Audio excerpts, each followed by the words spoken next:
Bom dia a todos. Eu sou Mércia Serrasqueiro, sou diretora adjunta da área administrativa aqui do CCDPE, Centro de Documentação e Pesquisa do Espiritismo, Eduardo Carvalho Monteiro. Estou hoje aqui para ser a mestre de cerimônias do lançamento do livro Além da Fé Raciocinada, do autor Carlos Sete Bastos, que é o quarto livro publicado em parceria do autor com o CCDPE. Nesse evento, nós teremos inicialmente o Lirálcio cantando 2 músicas, e em seguida nós teremos o senhor Pedro Nakano, e em seguida uma apresentação da obra pelo autor. Após a apresentação, o autor irá autografar os livros adquiridos até a presente data na sala Allan Kardec, no térreo. Nós solicitamos, por gentileza, que todos coloquem os seus celulares no modo silencioso. E agora convidamos o Lirálcio para iniciar as suas músicas. Eu não sei se vocês sabem, mas essa canção, chamada Quanta Luz, é a mais conhecida do movimento espírita. Mas é tão pouco desconhecida. O ano passado ela completou 100 anos do seu lançamento.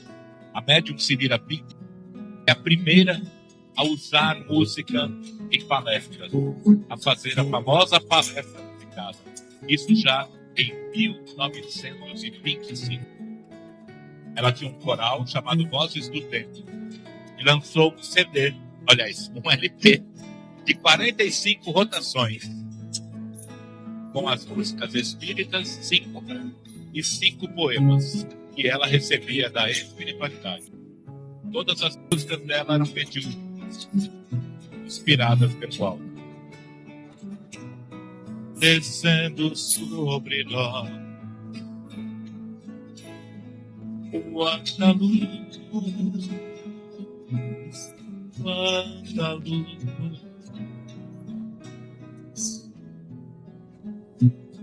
Precisamos aprender a valorizar um pouquinho a nossa arte, a arte produzida dentro do nosso movimento. A gente tem ouvido muitas corais, muitos cantores fazendo músicas de fora. É bonita a música católica, é bonita a música evangélica, a música gospel. Mas a nossa música, ela fala daquilo que nós conhecemos, daquilo que nós entendemos. E nós, espíritas, precisamos aprender a valorizar, apoiar, incentivar a arte espírita.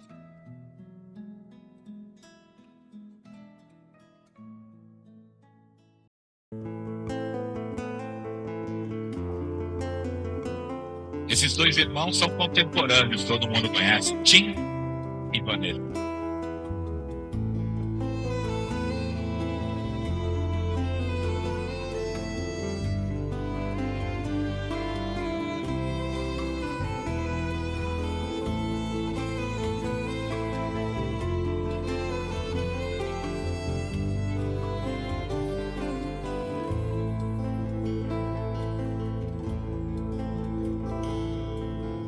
Sentimento me inunda, sinto a esperança invadir o meu ser, meu coração se renova, sinto a magia invadir o meu ser. Quero ser manso, ser limpo, ser justo, cheio de espírito ser. Tua palavra me sonda, me conta de viver, espera por mim. Eu te ofereço meu pranto, as dores da alma que quer renascer. Eu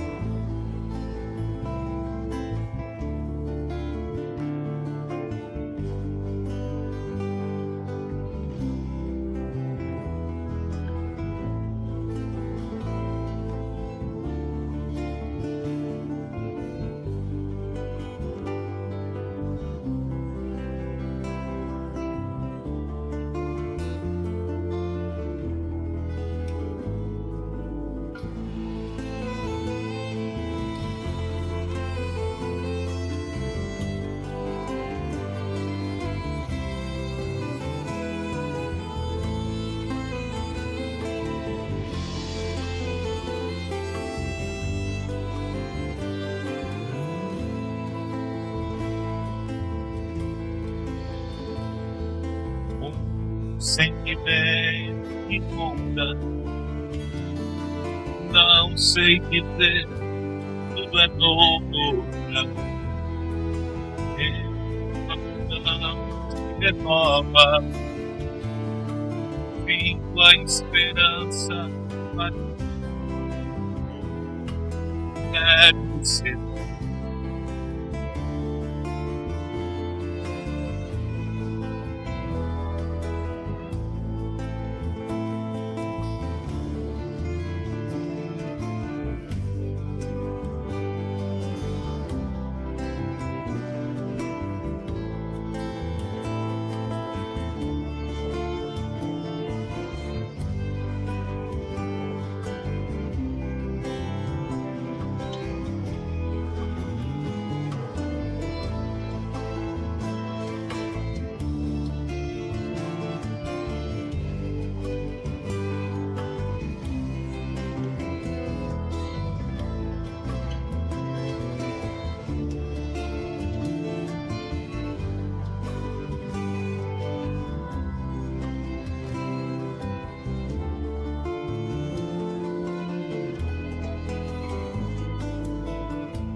Isso, né? Ouvir essa melodia, assim, logo realmente é uma prece, né? Muito obrigada, Liraus.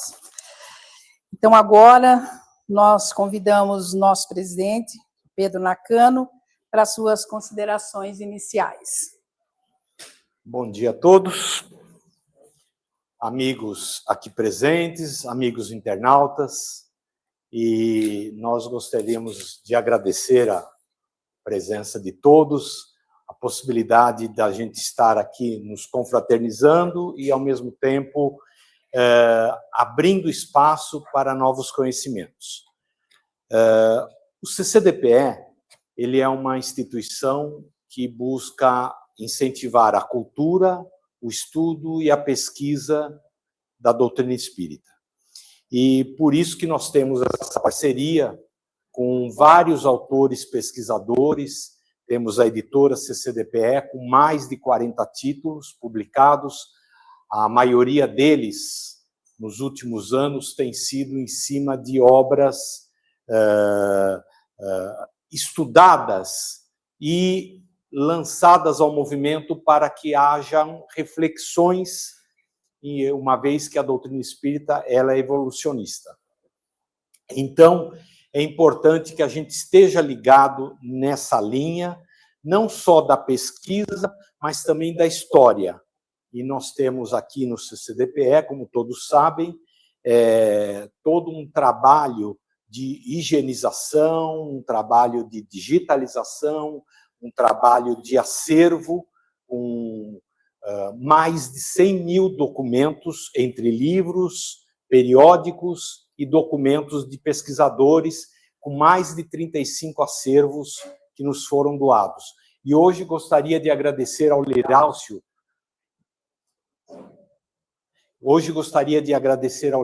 inclusive, que ele nos trouxe uma série de outros documentos, né, Liraúcio?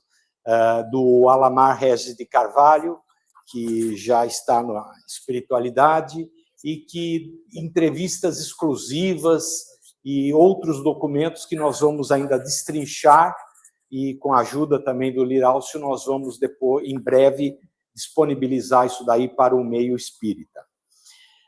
Agradecemos a presença de algumas personalidades aqui, o Wilson Garcia, o Luciano, Alexandre e etc. e tal, né? Além do Carlos. E essa parceria com o Carlos Sete, eu gostaria de colocar um detalhe que é importante. Ele lançou 3 livros junto com a editora CCDPE, que são importantes para o movimento espírita. Um deles, onde ele fala sobre espíritos sob investigação. Então, ele pega os vários espíritos que estão lá na codificação e vai comentando o que cada um fez em suas últimas encarnações e como eles atuaram junto lá com Kardec. Então, ele faz um trabalho de pesquisa. No segundo livro dele, ele fala sobre espiritismo sob investigação, que é muito interessante todos nós conhecermos. Por quê? Porque ele faz umas reflexões, uma análise em cima de como eram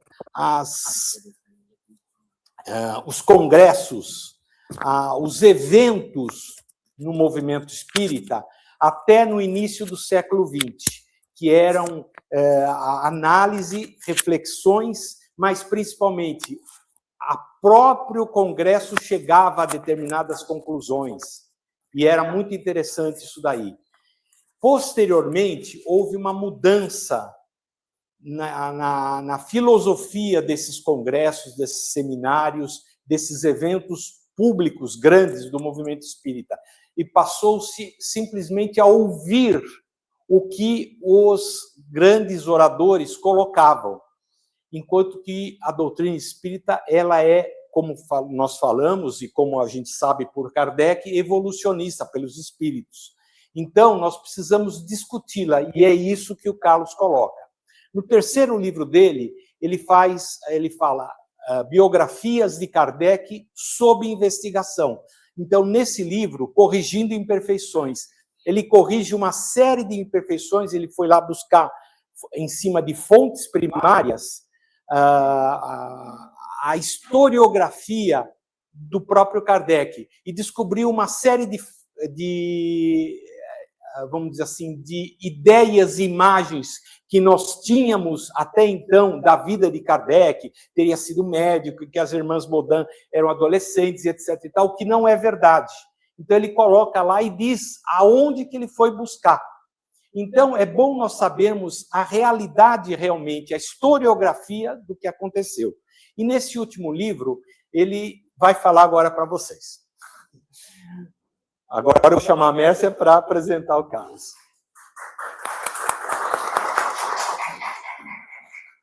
Agradecemos ao presidente Pedro Nakano pelas suas palavras e nós vamos ter na sequência o Carlos Sete para a sua apresentação. É uma alegria muito grande compartilhar esse espaço aqui com todos que estão nos assistindo aqui ou através da internet. E nós vamos falar um pouco, bem brevemente, aqui, eu tinha combinado com o Pedro cerca de 20 minutos, sobre essa última obra. Só fazendo alguns ajustes sobre os últimos livros, né? O primeiro livro, Espírito sob Investigação, ele trata, embora ele chamado de Espírito sob Investigação, ele trata também dos médiuns, que todos nós sabemos, todos somos espíritos, mas uma das grandes atividades de pesquisa que estão naquele livro é a biografia desses médiuns. Quem eram, então, o senhor Dambel, que foi vice-presidente da Sociedade Parisiense de Estudos Espíritas, e o grande médium de Erasto, aliás, o único médium de Erasto, né, o famoso espírito que todos nós conhecemos, ou o espírito Jorge, às vezes equivocadamente traduzida como Jorge, principalmente no Evangelho segundo o Espiritismo, acho que na Revista Espírita, por alguns tradutores, mas Jorge é o sobrenome de Louis-Henri Georget, que é o espírito, que era um pintor, foi professor de pintura de outra grande médium, senhora Postel. O livro Espiritismo sob Investigação tem na parte final, além dos congressos, ele fala de estudos científicos. Então, ele faz uma análise crítica de estudos atuais em relação aos princípios fundamentais da doutrina espírita. E, obviamente, o Biografias de Kardec corrigindo imprecisões, nós vasculhamos uma enormidade de biografias, desde as mais clássicas até as mais recentes, produzidas em 2024, tanto na França quanto no Brasil, que continuavam carregando alguns equívocos. Então, nós procuramos corrigir algumas dessas imprecisões. E trazemos nesse quarto livro solo, digo solo porque nós temos ainda um livro feito junto com os colegas e amigos Adair Ribeiro, que é diretor do CCDPE, e Luciana Farias, que é a história de A Gênese de Allan Kardec, da polêmica aos fatos, que trata não só dessa polêmica sobre a atualização da quinta edição, mas mostra também o método como Kardec trabalhava. E esse livro está aqui embaixo. Sim, está vendo aqui da editora Primavera, mas tem aqui também a venda hoje pelo CCDPE. Nós vamos falar, então, primeiramente, da motivação, o que nos levou a escrever esse livro Além da Fé Raciocinada. E vamos falar da capa, né? Porque algumas pessoas também acharam a capa meio polêmica. Aliás, o conteúdo inteiro é para reflexão, para discussão. Mas o porquê dessa capa? Então, eu vou recordar um evento que aconteceu comigo quando eu tinha 6 anos de idade, no catecismo. E, depois de uma aula, eu acho que eu fiz uma pergunta, eu não lembro qual pergunta eu fiz. O catequizador, que, aliás, era meu tio, que mais tarde se tornou auxiliar do padre, esqueci o nome do... Oi? Coroinha? Não. Diácono, exatamente. E então, ele deu a aula e eu fiz uma pergunta que eu não me lembro, mas a resposta dele é que me chocou. Porque ele falou daquela história de Santo Agostinho. Não sei se todos conhecem. Mas Santo Agostinho estava caminhando na praia e pensando na Santíssima Trindade. Como poderia, né, uma única entidade, né, ser Deus, o homem e o Espírito Santo. Deus, Filho e Espírito Santo. E ele estava pensando nisso quando viu um menino na praia que tinha feito um furinho e ia toda hora no mar, enchia o baldinho d'água e fazia o furinho. E Santo Agostinho perguntou para ele, né, mas você não vai conseguir encher aí o furinho com toda a água do oceano. E o menino, que seria o anjo de Deus, disse, é mais fácil eu colocar todo o oceano aqui nesse furinho do que compreender os mistérios de Deus. Ou seja, saiu pela tangente. Aquilo foi tão impactante para mim que, a partir daquele momento, eu fui assim, no automático. Né? Continuei fazendo catecismo, tinha 6 anos, né? Fui me confessar para fazer a primeira comunhão, né? Não sei que pecados eu tinha com 6 anos de idade. Mas fiz a primeira comunhão, então foi tudo meio no automático, porque aquela análise crítica, digamos assim, que eu fiz, não me atendeu. Né? Porque alguns mistérios de Deus jamais serão compreendidos. Bem, essa foi a maior decepção para mim na minha infância com relação a esses aspectos. Passa-se muito tempo, eu encontro-me na doutrina espírita. E como muitos de nós, se entusiasma pelas respostas que ela nos oferece para questões filosóficas fundamentais. Mas, com o tempo, nós vamos querendo nos aprofundar. Eu, por exemplo, dando aqui o testemunho da minha experiência, me dediquei, depois do estudo das obras consideradas fundamentais de Kardec, à literatura subsidiária. Estudei, por exemplo, André Luiz várias vezes. Né? Fiz uma leitura da obra completa de André Luiz umas 3 vezes, no mínimo. Entusiasmo inicial, depois estudando mais calmamente, depois para ensinar.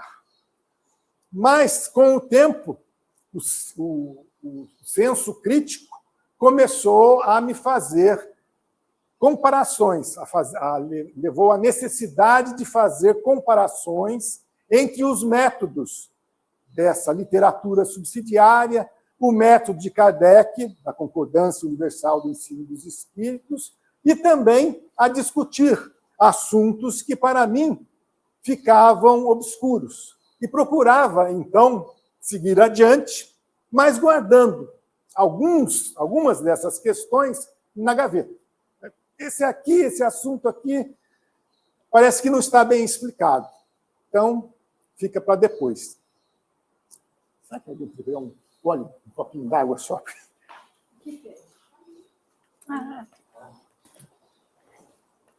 Está muito seco o tempo, a gente começa a falar, daí... Só um segundo, já retorno. Esse desconta dos meus 20 minutos, tá?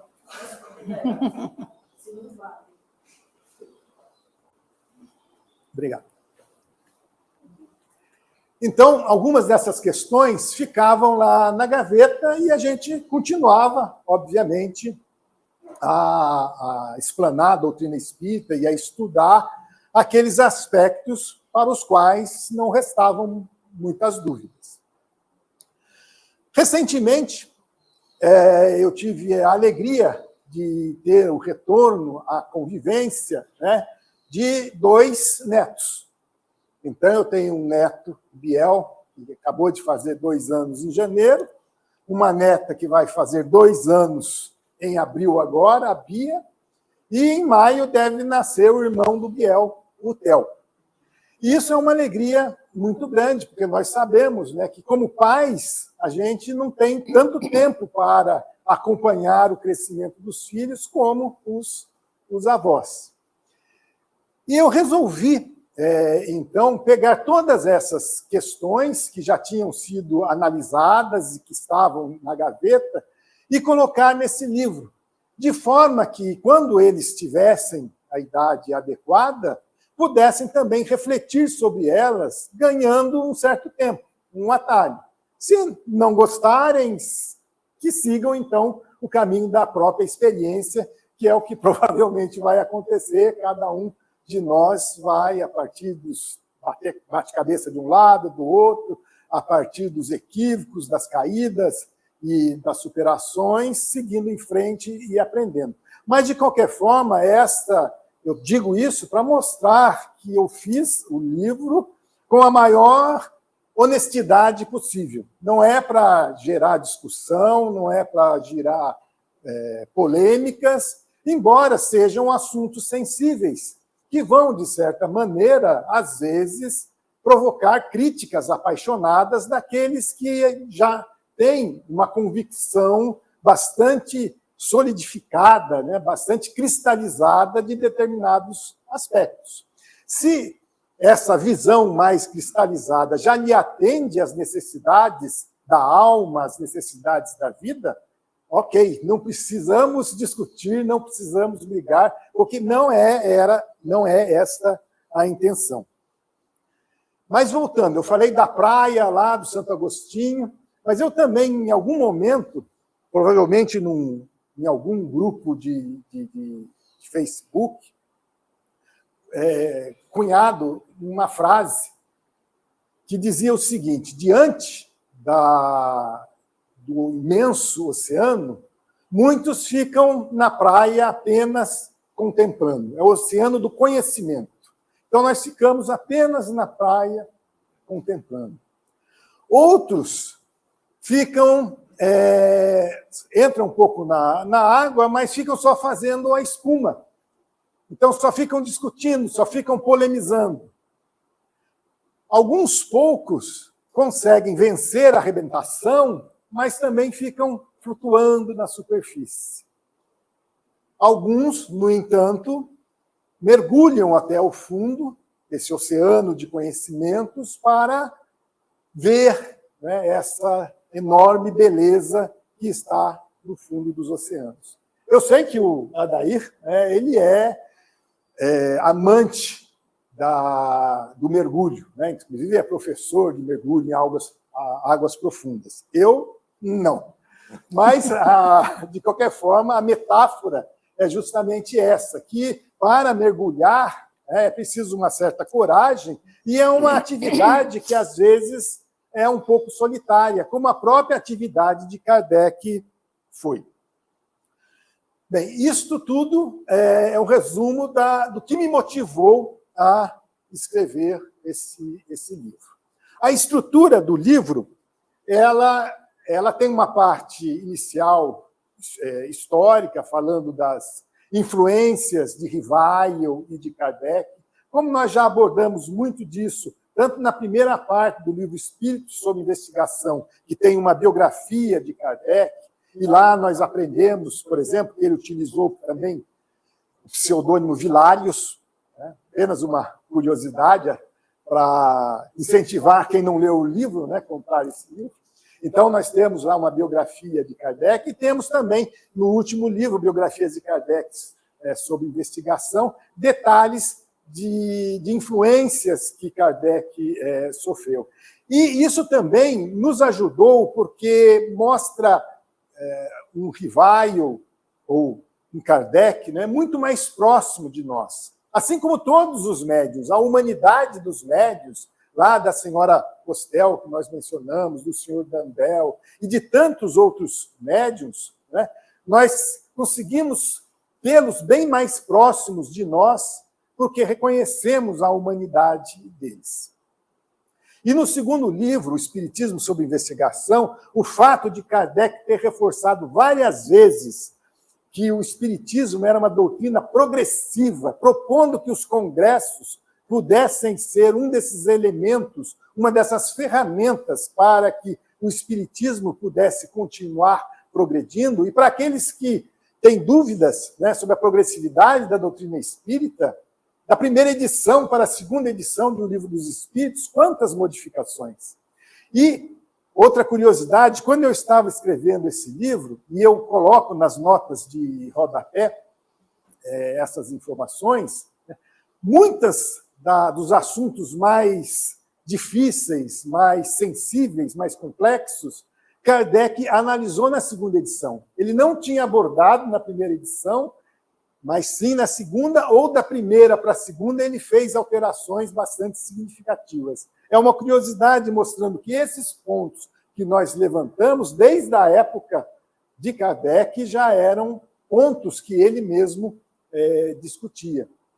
Assuntos como a questão dos animais, que no livro dos médiuns parece, de alguma maneira, selada, dizendo que eles reencarnam quase que prontamente e são segregados na dimensão espiritual. Na Revista Espírita, se não me engano, de 1865, Kardec coloca que esse assunto ainda não está completamente fechado.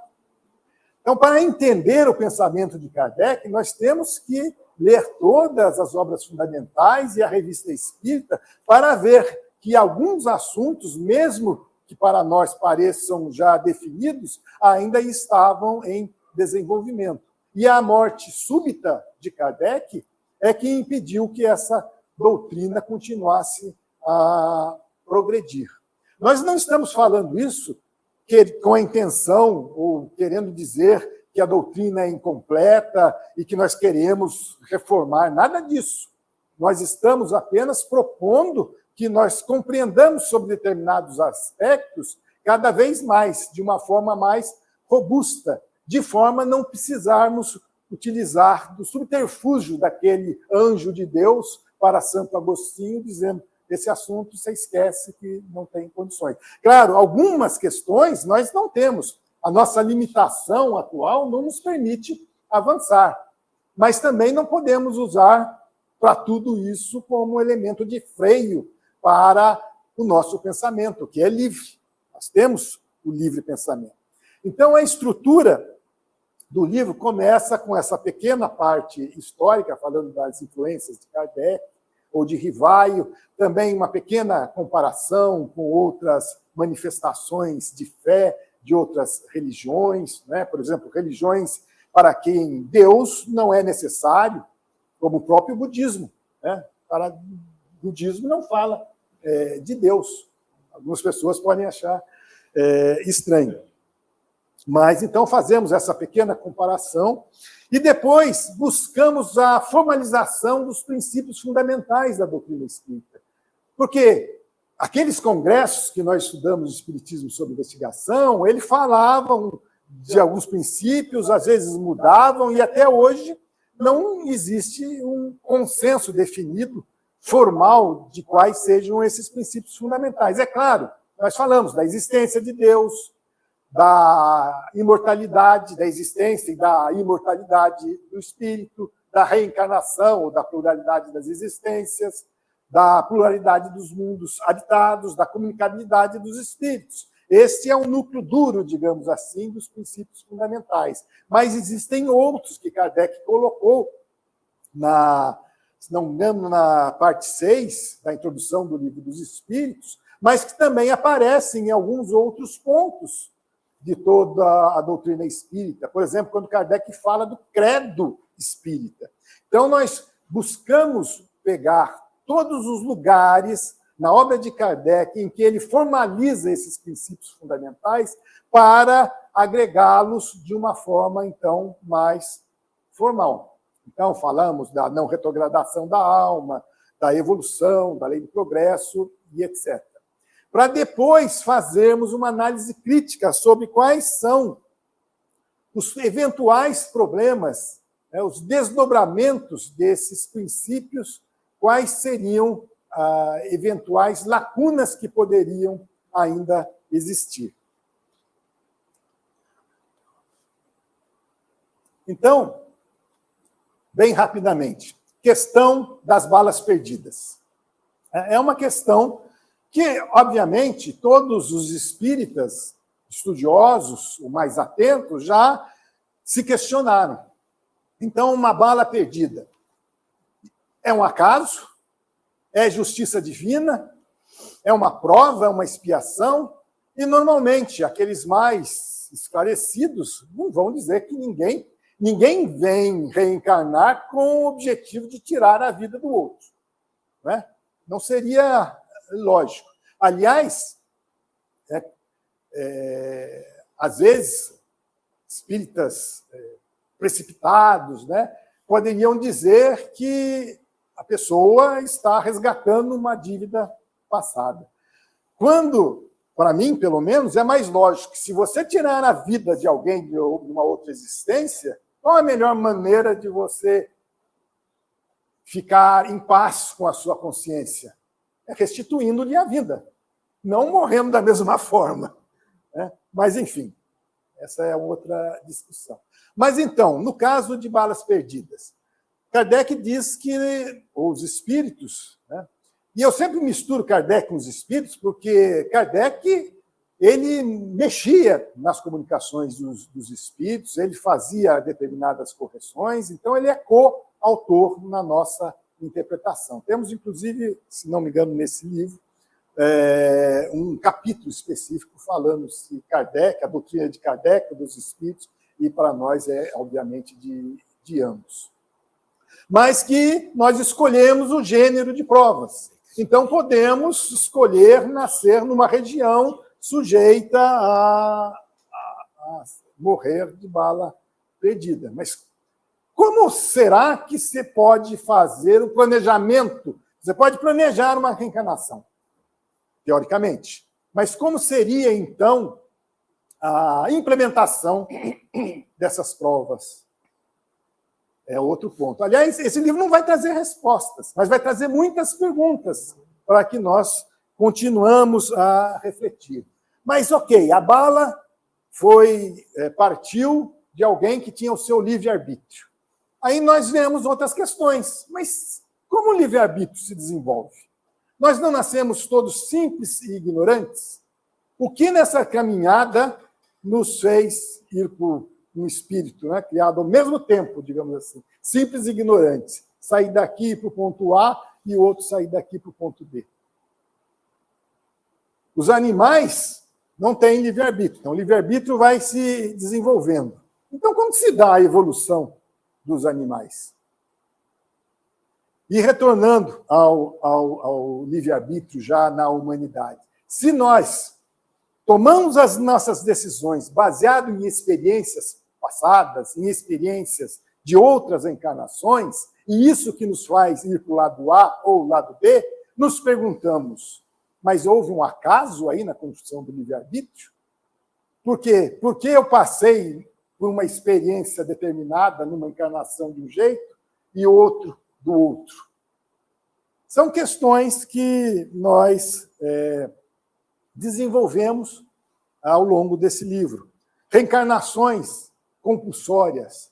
Nós temos dificuldade de imaginar milícias, como eu coloquei no livro, não é?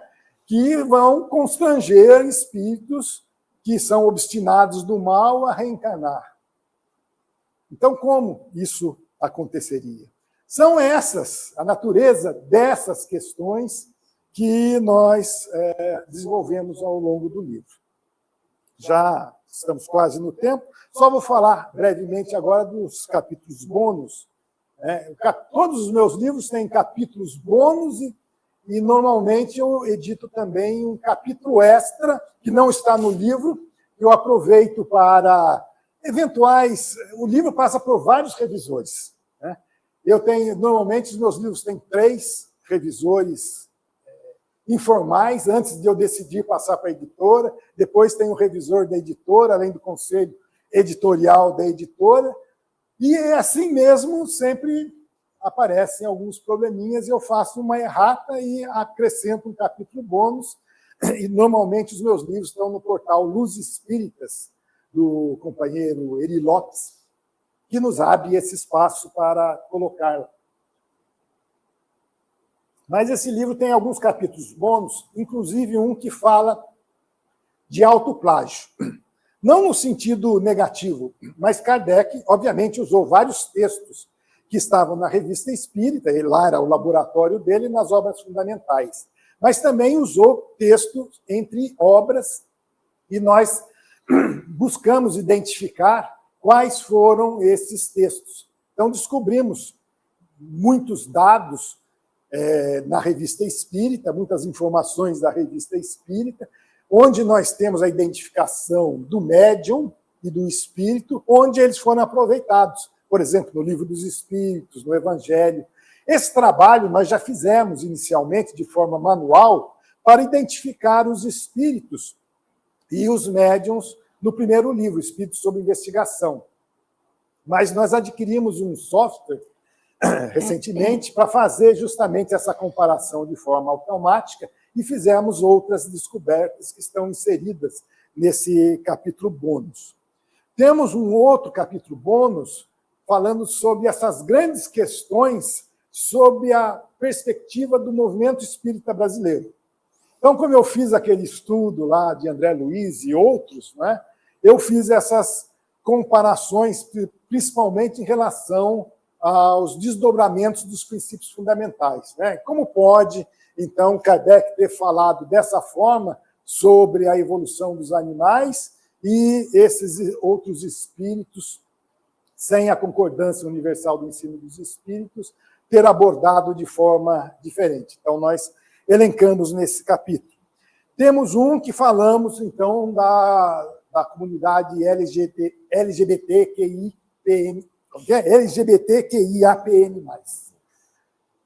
Inclusive, nós abordamos essa questão e um dos revisores, que é doutor em filosofia, pediu autorização para passar para uma outra pessoa da academia que era especialista nesses assuntos para ver se ele estava coerente, se eu não estava, tocando em questões que poderiam não ser apropriadas. E ela disse que estava ok, que estava muito bom. E temos também uma outra curiosidade, né, que é as sessões de mesas girantes com a participação de Amélie Boudet, a esposa de Kardec, depois da desencarnação de Allan Kardec. Então, nós colocamos nesses capítulos bônus algumas outras assuntos, não necessariamente ligados ao corpo da obra, mas que foram mencionados lá, para ilustrar um pouco. Então, era isso que nós tínhamos para essa manhã, Pedro. só uma visão geral do que nós fizemos, com a maior honestidade, como nós dissemos aqui, e temos a expectativa de que possa gerar discussões. Sabemos, estamos cientes de que, como dissemos no início, algumas críticas acontecerão. Uma delas, por exemplo, a pessoa comenta, mas em relação aos seus primeiros livros, você deu vários passos para trás. E é verdade, porque se nós nos propomos a fazer uma vistoria, uma análise crítica do edifício, nós temos que dar vários passos para trás até chegar ao alicerce, né, e fazer a análise completa. Então, muito obrigado pela presença de vocês e até a próxima.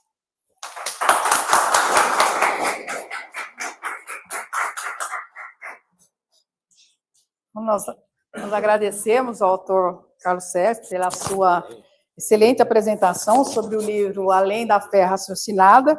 Nós estamos lançando nessa data. Nós temos agora alguns avisos finais. O CCDPE fará um curso online de curta duração sobre o livro, com o autor nos dias... E, para se inscrever, vocês podem acessar o formulário no site do CCDPE. Inclusive, nós deixamos aqui, pode ser acessado por esse site, aqui, nesse link, ou pelo QR Code. Tá? Eles estarão disponíveis no site do CCDPE. O livro e toda a coleção do autor estão disponíveis na livraria do CCDPE, individualmente, ou o kit com os quatro livros, em condições especiais. Inclusive, essas condições se aplicam também ao site. Eu convido agora o Pedro Nakano e o autor Carlos Sete para me acompanharem à sala Allan Kardec para a sessão de autógrafos, que terá início às 11 horas. E eu convido todos vocês para um café que está sendo servido lá no piso térreo. Muito obrigada a todos.